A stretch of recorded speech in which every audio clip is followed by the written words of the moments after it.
Okay, we're going to begin our council meeting for this evening. Starting off at the top of the agenda is Superior Court.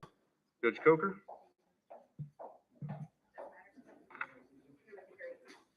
Good afternoon. I'm just here today to give you an overview of the grants that we are in the process of applying for. The deadlines have been moved up to May 4th this year, which was a surprise to most of us who do these grants.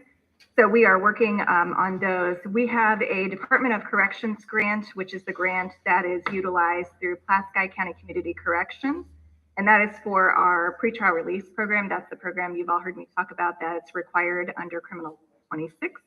And that pretrial release or that grant essentially pays for our pretrial release officer, who currently is Carmen Ruff. And Carmen is, she works out of probation. She does the pretrial release position, maintains everything that goes along with that. In addition to that, she provides assistance to our probation department. She answers phones, she attends hearings, she covers if someone is sick, she writes recent reports for us. So we get a lot of benefit from her being there and being completely funded by pretrial release. She's also the now chair for our state mandated JREC committee that we have been ordered by statute to start. So she's doing a lot of stuff. That grant is going to be for a total of $81,373. It will be discussed and reviewed tomorrow during our board meeting for Pulaski CAS Community Corrections. So we vote and decide what the priorities of asking for those grants are. So together with Cass County, we ask for grants from Department of Corrections. And so then we have to, through them, decide what the priority is going to be. So generally, we're in about position 2 or 3 for that ask. So it's something that we hope that we will again receive. I think this is the 3rd or 4th year that we'll be after that. That amount includes her salary, which is $44,163, fringe benefits, which are $27,210. And then we have started asking the last 2 years for $10,000 for a treatment provider. I will say that that salary is required under statute for probation officers. We don't have any discretion in what that salary is going to be. So that's the first grant that we are going to be submitting on May 4th. And we will be in front of the commissioners again then on August 18th, because I do have to have their signatures for that grant. And once we've voted on that, then we will present that to commissioners for signature. The second grant that we are working on currently and are going to be applying for by May 4th is the Veterans Treatment Court grant. We have been entirely funded by grants since we started.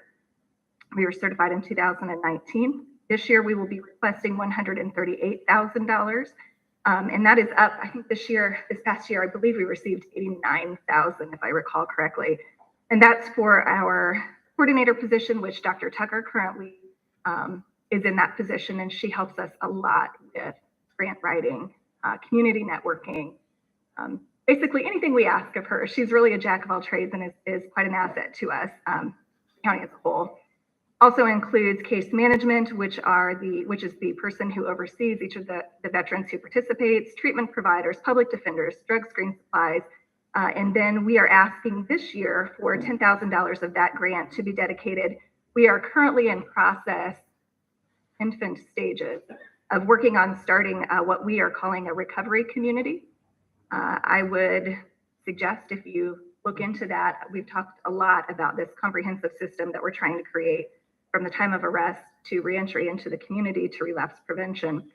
Recovery communities are the next piece in that for our community. And basically what that means is after someone has re-entered our community, how do we keep them sober? How do we keep them productive? How do we make sure they have, how do we make sure they are employable and continue that way? And also that they do not reoffend. And so we're asking for $10,000 to start there. I am going to be attending this week a recovery community training that is being held at Stark County. And so we've had some discussions about perhaps joining with them to start some of those processes. So I'm sure you'll be hearing from us on that. I had on the schedule to talk about the ARPA consideration. And so basically I'm just asking that you not forget substance services and mental health services. One of the I guess, main reasons that we ask for that. I'm sure you're all aware of what our total budget is. I'm not sure that you all are all aware that of our total budget, 50% of that goes to pauper counsel in Superior Court. So that's a huge number. And most of that is because we have repeat people who come in. I have people right now in front of me, 4, 5, 6 cases. They come in, they get a level 6 felony or a misdemeanor.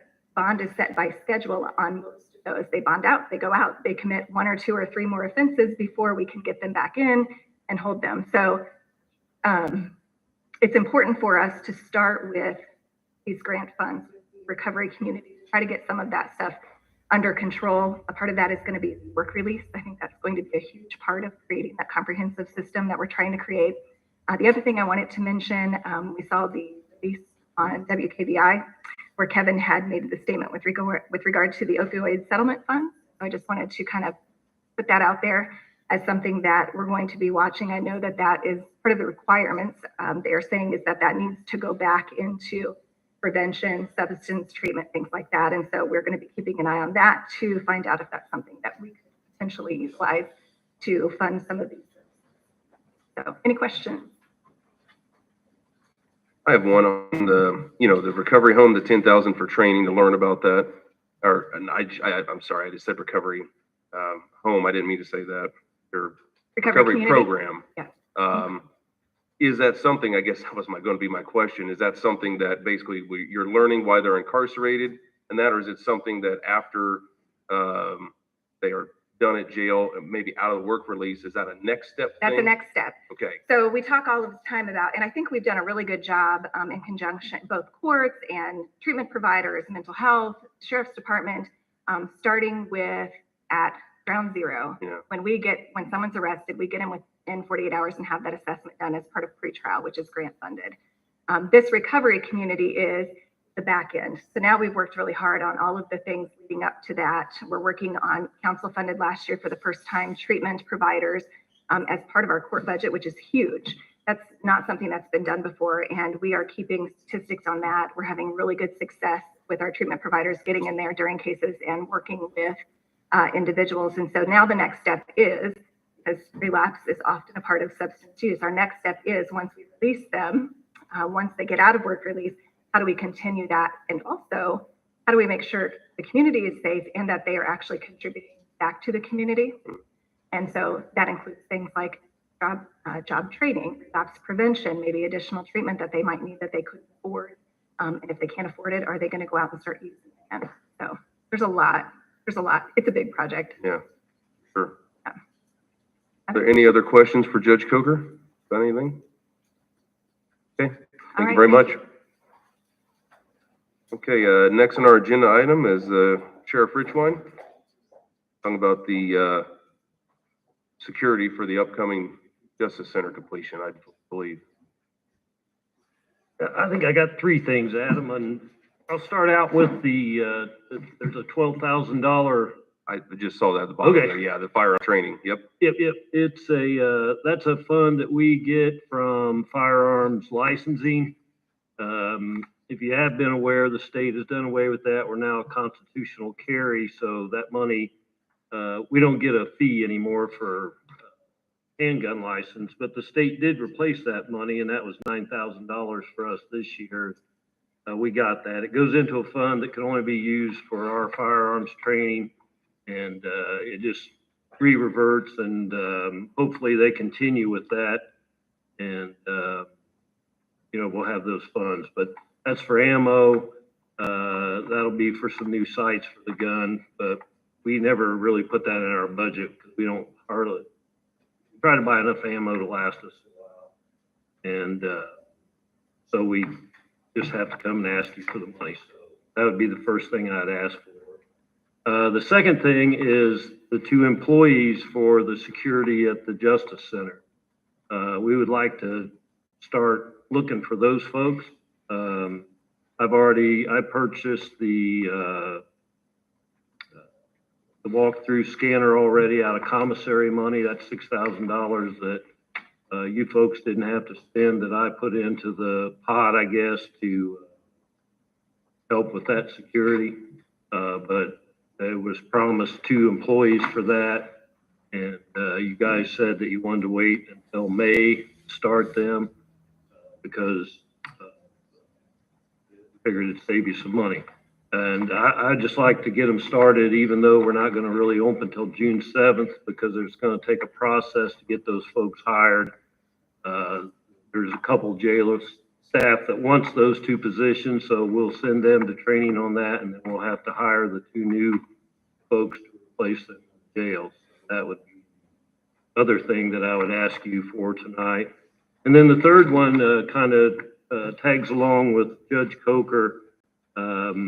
I give you a paper on the work release center. We would like to get approval for that. We have added some employees there. I don't know if you've had a chance to look at, I guess the best case scenario would be there would be $473,000 if we were running full bore at the work release center. The benefit to those folks as far as getting the help that the judge talks about is they stay employed. I think Nathan and Judge Coker and maybe even Judge Welker, I'm not sure if she was involved in those discussions or not, have went to, I think almost every business in the county said that they would use these folks as far as putting them to work. They kind of pay their own way as far as the fees that they pay to the work release center. I know that Adam helped with the look at the basement, and that's where we would house them. I know there's still some discussion on the cost. Nathan's been involved with that. I agreed with you guys before that I think it was like $400 and some thousand it was to put that work release center in the jail. I know T&M Construction, we had a meeting with them. They could build it for $120,000 or something, he said. Now, I know there was some talk between the architect and T&M. This was about an hour or two meeting that we had with them, Adam, that, there's some things that the architect said had to be in that kind of construction. I think the main thing that I tried to get through on that meeting was that we don't have to build this like a jail. These folks, we turn them loose every day to go to work, and then they come back at night, and we could hold some classes down there for them at night. This is just one of those steps to get them back into the community. I don't know what to tell you that's any different than what I've said before, other than here's the numbers that you asked for. I'm not going to guarantee you that we can get, there when we first started the work release program, we had pretty close to 15 to 20 federal inmates. And I think that first year, we were probably pretty close to this figure. Ever since then, with COVID hitting, the courts almost went to a complete shutdown. We're full of mostly our own inmates right now. We have probably, I didn't look today, but last week, I look at least once or twice a week. We had 5 or 6 federal inmates. I can't tell you the figure that we've gotten because we get some money for transporting them, and the other things that we do with them. And, but it's still, it's a pretty good fundraiser as far as us holding these federal inmates. They pay the transportation, they pay for 2 jailers. I know that we've talked about that the jailers are usually in overtime, but it still, I think, pays off. So the idea of the work release center and just strictly looking at money, I know that's how you guys want to look at it, is I think we can show that it pays for itself. And that doesn't count. Nowhere in here do we count for if we turn 1 or 2 or 10 or however many people we get turned around, it doesn't become part of our recidivism rate. Right now, we're pretty high. We can just about guarantee you that about 70 to 75% of the people that we hold in jail on dependency problems, however you want to word it, you're hooked on drugs or you're hooked on alcohol, they're going to come back. We can just about guarantee you 3/4 of them are going to come back. They don't come back once, they come back 2 or 3 times. And,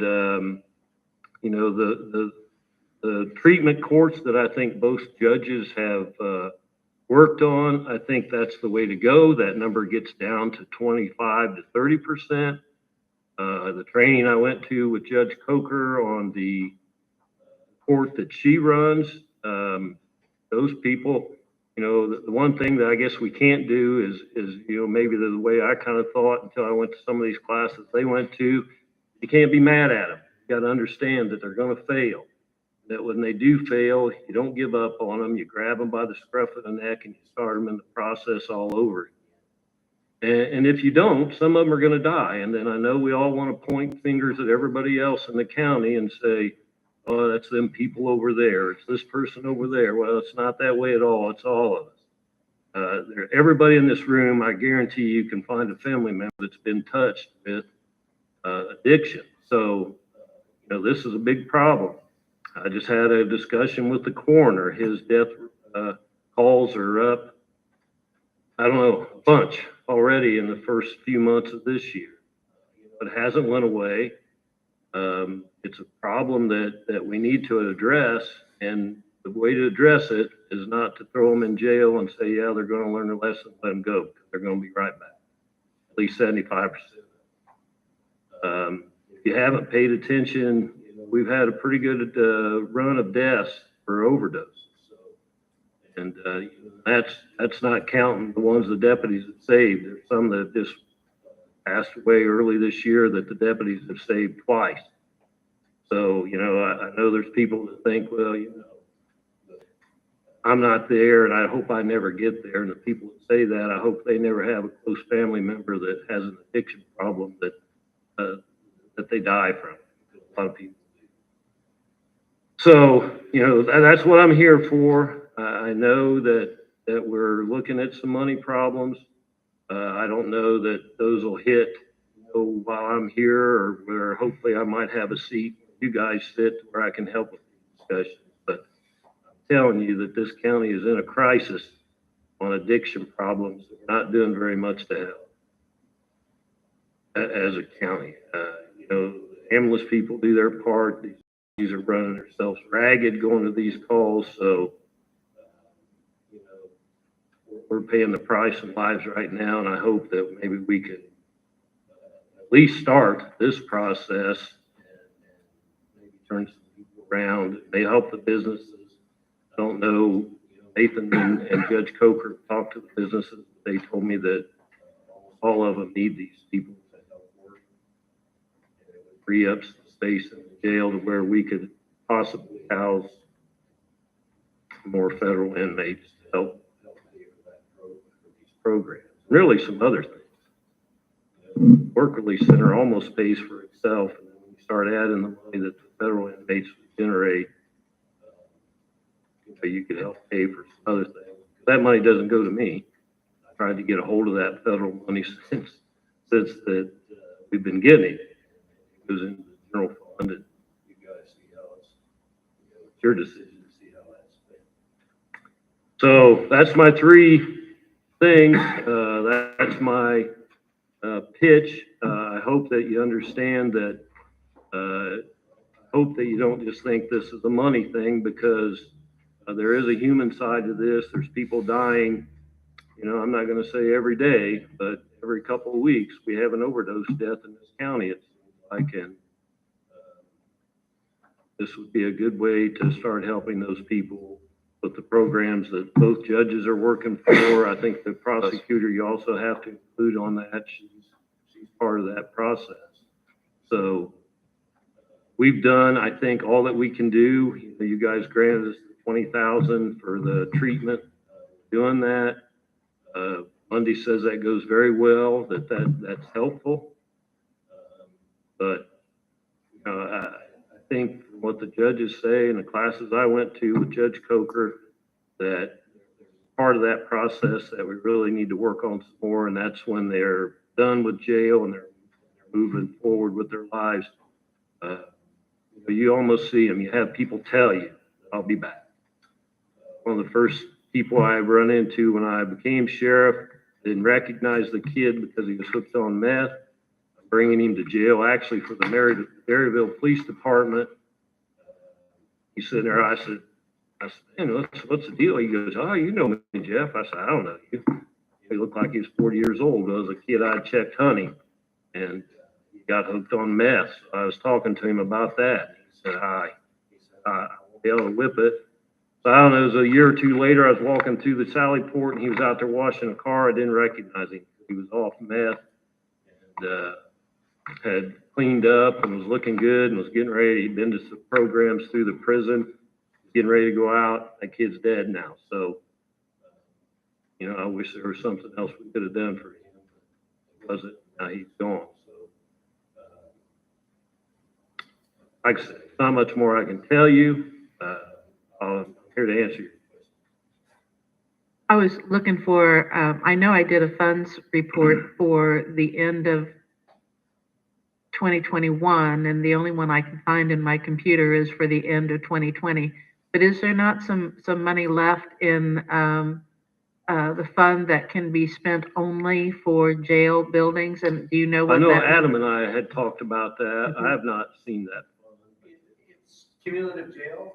Cum jail, And yes. At the end of last year, it had a total balance of just under $235,000.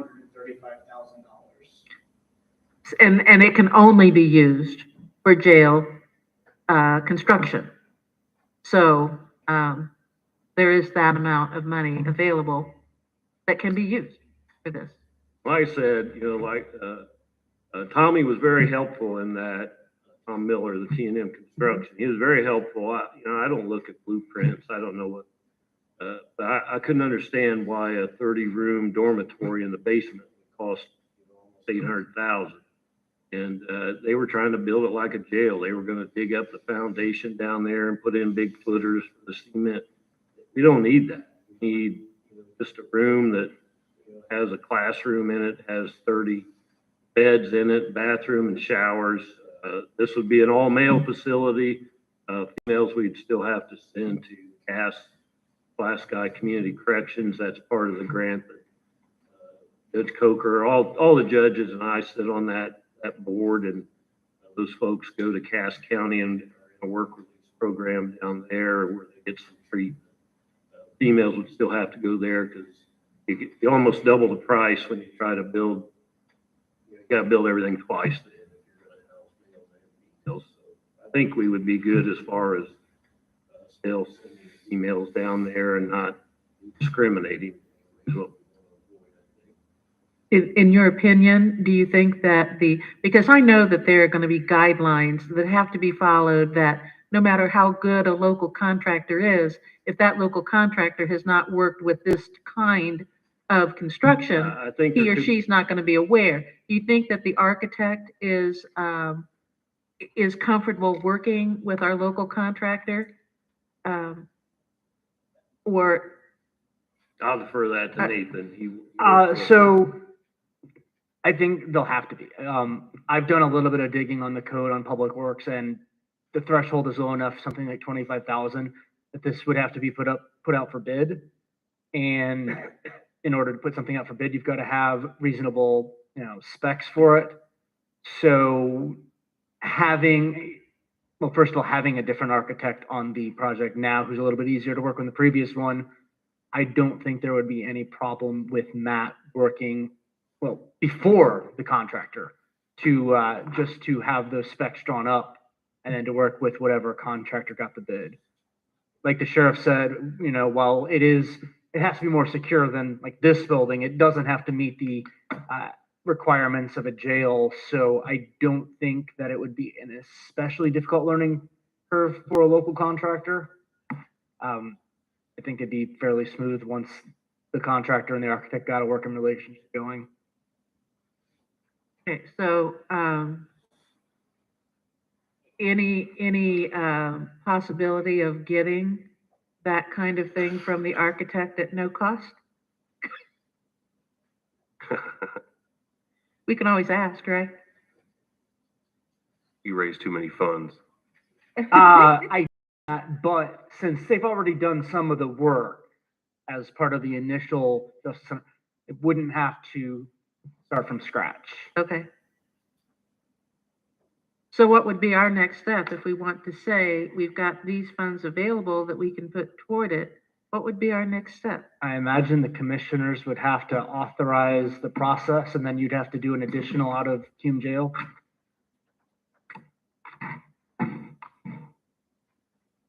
few things I'd like to touch on, Sheriff, as you were talking. I made a few notes. Nathan already talked about the bidding.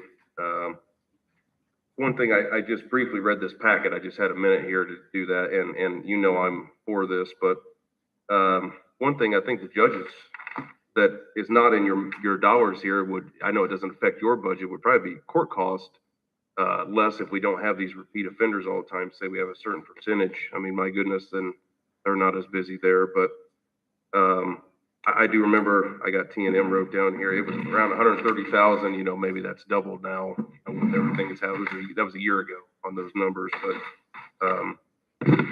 surely local contractors that get the specs and work with the architects to be able to get a somewhat reasonable cost where our fund would cover quite the majority. Well said in your presentation too. Everything there's a lot of good information.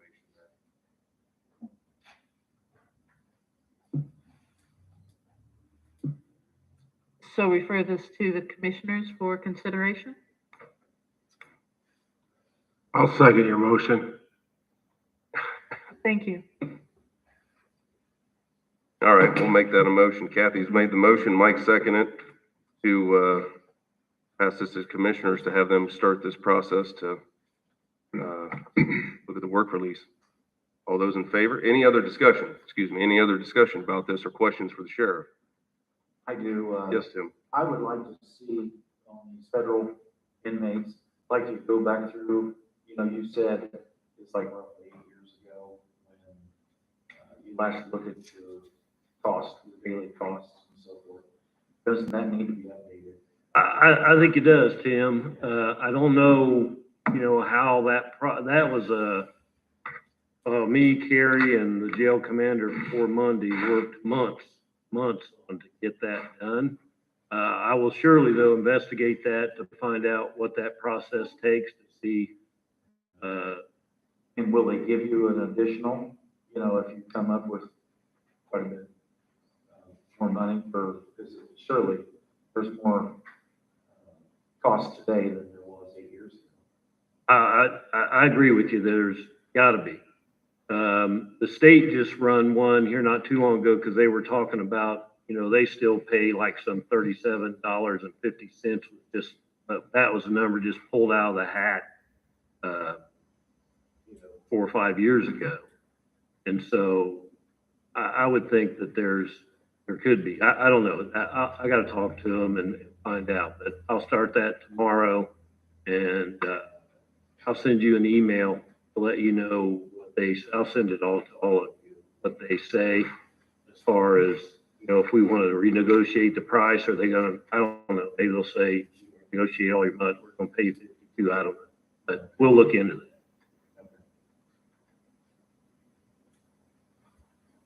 Any other questions for Sheriff? Discussion on this? Okay, we had Kathy made the motion on the floor, Mike seconded to take this to the commissioners for their agenda to get the process started for the work release. All those in favor say aye. Aye. Opposed? Passes. The one thing on the additional is you got to make a motion on that, and then the two employees for the security. We have a budget line item in the commissioner's budget for $60,000 for security. Is that going to cover you for the rest of the year? I think it depends on their insurance plan. Monday, I think, talked to somebody in Laura's office,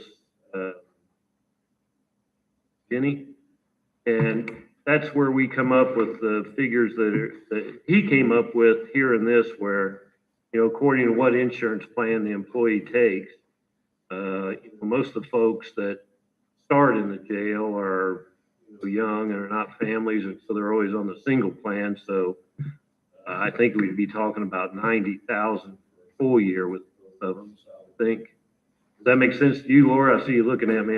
Yeah.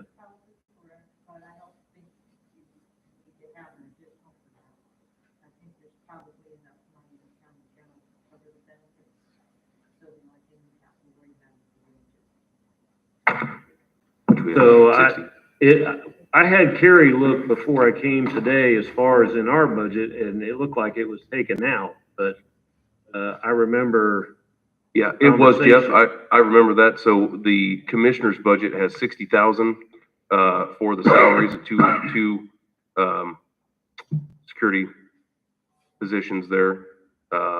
Not including what, like Laura said, the benefits and that, but that should have been enough to cover for 6 months. so I guess for Carrie's benefit, Laura, how does she do that then?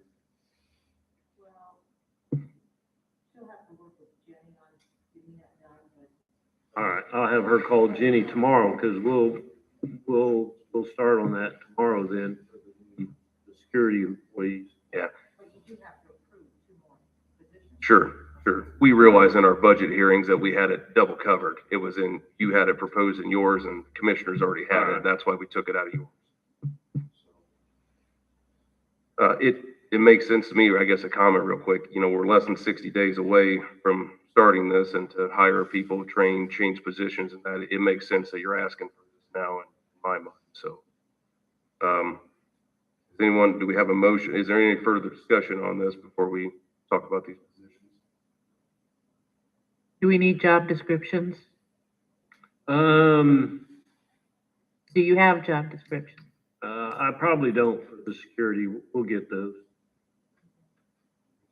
Make a motion that we approve the 2 new security personnel contingent on job descriptions being approved by, it's always back and forth. Do the commissioners approve the job descriptions? Is that correct, or do we? I think the commissioners do. That would be a commissioner. Mike, do you recall? I think the commissioners too. Okay, so did my motion make sense? Yes, it makes sense. So we have a motion on the floor approving the hiring of 2 additional personnel for the security, taking it to the commissioners for their approval. Is there a second? Okay, we have a motion and a second. Any further discussion? If not, those in favor say aye. Aye.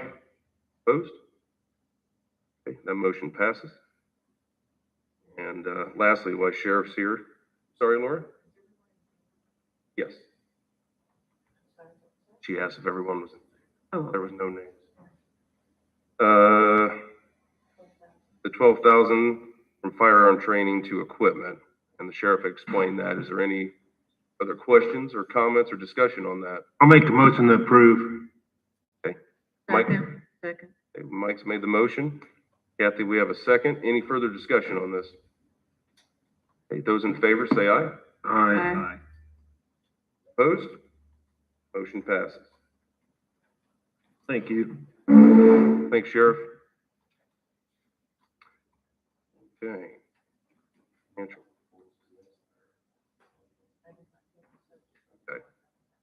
EMS, Brandon had to take off to go to work, but we just have a transfer here. $2,000 from equipment and maintenance, repairs to computers and printers. We do all the transfers at once? I wouldn't mind just actually reading them one at a time and voting. I thought that was probably proper, Laura. Yeah, let's do one at a time. It won't take long. Motion to approve EMS as presented. Second. We have a motion and a second. Any further discussion? Those in favor say aye. Aye. Opposed? Okay, EMS passes. Circuit Court, we have 5,000 from Guardian Ad to, excuse me. Oh, to Popper, I see it now, to Popper Council non-fee expense. Do we have a motion? So moved. Second. We have a motion from Mike, second from Kathy. Any further discussion? All those in favor? Aye. Opposed? Passes. Health Department, we have $200 from Hep B dues and subscriptions. Motion to approve. 2 dues and subscriptions, excuse me. Motion to approve. Second. Okay, motion by Mike, second by Kathy. Further discussion? All those in favor say aye. Aye. Opposed? Passes. Prosecutor, additional need for advertised. We have 5,000 from pretrial diversion, professional services. I just have a question here. Why is that if they're moving it from one to another, why is it an additional instead of a transfer? From It's pretrial From pretrial diversion to professional services. Yeah,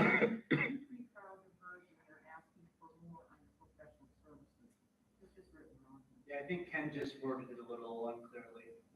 Okay, so exactly what is the request? I have, They're asking for an additional $5,000 to spend under professional services. I'll make a motion to approve the prosecutor's request. for advertisement. Okay. I want to read that paperwork. Go ahead. Okay, we have a motion on the floor by Mike. Do we have a second? I'll second it, but then I'd Is there like further an discussion before we vote, though? opportunity to Sure. take a look. I've got it right here. The pretrial diversion money, if I'm wrong, you guys might tell me, but I think I know how to do this. I've been here a couple days. They have a fund and they have to ask us to spend it. I think you can spend it on anything, right? Right, and I have the funds, they just need to be moved down into the line items where I need to spend them. So this is the reason that it's an additional, because you have to ask us for the money that's already yours, which in any other instance would be a transfer, right? I would think so, but I was told since I didn't ask for year or last year when we did budgets, and so it's not in my line item to advertise. Okay, That's how it's always been. yeah. Thank you, Mike. And it's, and we ought to thank her for doing that because that's not our tax money, that's the user fees. So that's great. Thank you. Okay, we have the motion by Mike, second by Kathy. Any further discussion? All those in favor? Aye. Opposed? Passes. We've already done the sheriffs. Down here, we have approve and sign the minutes for our council meeting on March 14th. So move. Okay. Is there a second? Everybody see the minutes? Tim seconds, okay? No further discussion. All those in favor, say aye. Aye. Aye. Opposed? Passes. The PTBOA council appointment, PTBOA council appointment, Michael White. This is a reappointment.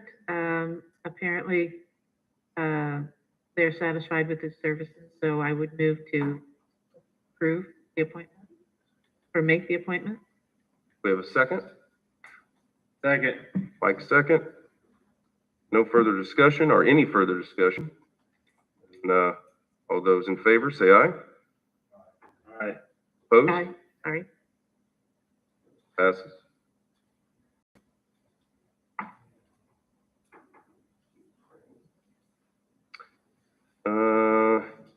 Here he's got the two topics. I challenge you to solve discussion. I heard that there was a meeting today on the matrix a little bit with Kevin, the first initial one. I was going to get with Rudy and Brian just a little bit more. I reached out to my departments on the budget, or a couple of them. I did not do probation yet. Got a nice little start. I was going to ask the other liaisons about some information or if they'd like help with meetings. I did talk to Mike on the phone if we'd like to go together, if there's any questions or he can handle it, whatever, but just trying to get a handle on the budget on our project. Is there anything any discussion you'd like to say about today's meeting with the Matrix? It went good. It's kind of like we sit there, we think about it, we argue, not like all county meetings. And then, not really argue, but it all went good. They explained, because the cost of living went up 7% last year, the inflation. Mm-hmm. So we talked about raises and, of course, we don't have any discussion on raises there. We just talked about it. And they explained some stuff on how I kind of like that. So much money, everybody gets that much money, like $1 an hour versus percentage. Yeah, well, that ends up being $1 for this guy makes the worst 80 cents. Which I thought was a lot different than that. Yeah. So they kind of did enlighten me on that. It was a good meeting, don't you think, Kathy? It was enlightening. Yeah. So we're gonna meet again, and as far as going to the recycling center, I would like you to go, because it's always good to have two eyes.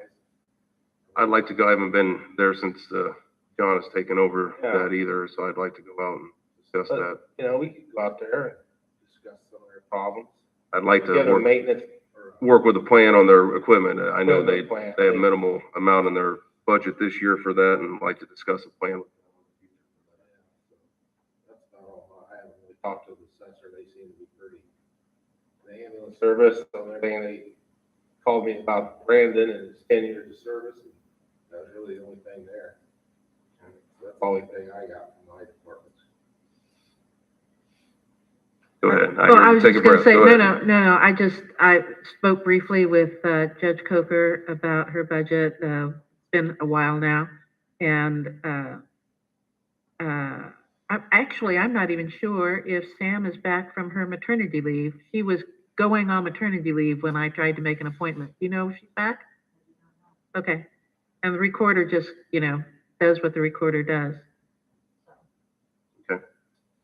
Well, we've got a couple months here. We'd like to, or on my department, Rudy, we're gonna get out and work on budgets, and Brian and that, and you guys continue to do what you're doing with Matrix stuff there.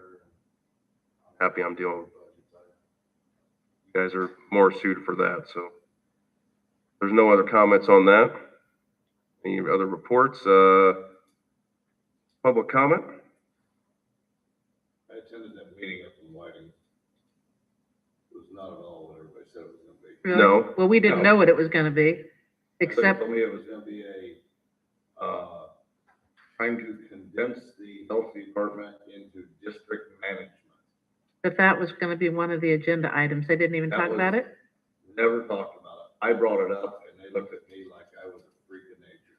Okay, It's not normal. I don't have a clue what you're talking about. okay. I gotta bite my tongue now.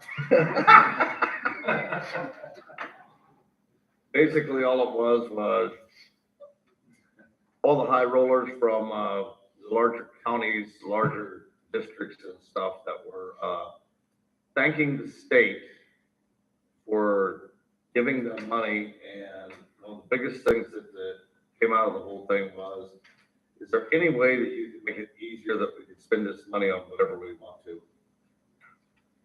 I go, think that "Did you happens. really ask Yeah. that question?" And the guy looked at me and goes, "Yes, we did." So that's really what that meeting was about. It was all congratulating the state on throwing money out throughout the state to everybody and what they were having to get to spend it. I don't think there's any talk whatsoever about condensing. Not what we thought it was. Okay, about. okay. Yeah. Not that I gathered. I asked two different people, pulled them aside afterwards. They said, "Hey, how about this? I thought this was one of the talks." And see, that's They- something they knew that nothing of it. that the council legislative committee said, stay on top of it, but good. Well, Glad we they did know. talk about Thank it. you for going. Yeah. I attended the Indiana Office of Technology Security meeting, and Chuck is getting our steering committee going again about that. There was some very interesting information and things that we can get for a much less cost. Willie DeGroot attended that meeting also, and working with that office, we can get equipment cheaper through them. So Willie was on top of that. They also, I went to that meeting too. They also told us to really watch our emails. Yeah. Because there's a lot of that, and you can also get a plan where they actually send you the emails that could be bad. And if you click on it, you have to take an educational course. And I thought, I don't know for sure. I have that guy's card. Kathy does. I do. Presentation. But, if this county, if we had that, I mean, I guess it's a free service. Yeah. And then you take this class, don't click on, free Disneyland tickets. Yeah. Nothing's free. Yeah. It was, I thought that was worthwhile. I I thought it was Yeah. a good meeting, yeah. Great. Any other reports? Anything else that I had? Was there any public comment? Make a motion to adjourn. Second? Second. All right. All those in favor, say aye. Aye.